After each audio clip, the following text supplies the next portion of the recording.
Doctor Faheem herbal इसकी तरफ से आपको रमज़ान करीम, रमज़ान शरीफ बहुत मुबारक।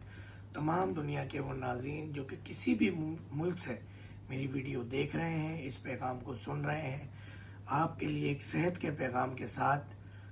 आपने रोज़ा रखना है तिब्बे नबवी के मुताबिक, नबी करीम सल्लल्लाहु अलैहि वसल्लम की सुन्नत के मुताबिक। यकीन कीजिए ये रमज़ान वो महीना है जिसमें शुगर, ब्लड प्रेशर, कोलेस्ट्रॉल,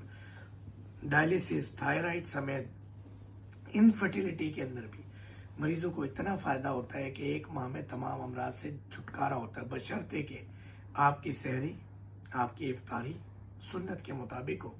और हमसे रब्ता करने के लिए दिए गए नंबर्स पर रब्ता कर लें। किसी भी मुज़ी अमराज के रब्ते के लिए आप चाहते हैं कि वो ख़ात्मे के लिए कि वो ख़त्म हो जाए, रमज़ान करीम, रमज़ान शरीफ के महीने में ख़त्म हो जाए, तो चाहे आप सऊदीया में हो, दुबई में हो, यूएई में, कहीं पर भी पूरी दुनिया में वीडियो देख रहे हैं किसी भी सोशल मीडिया पर, तो इस वीडियो को ज़रूर लाइक शेयर सब्सक्राइब करें,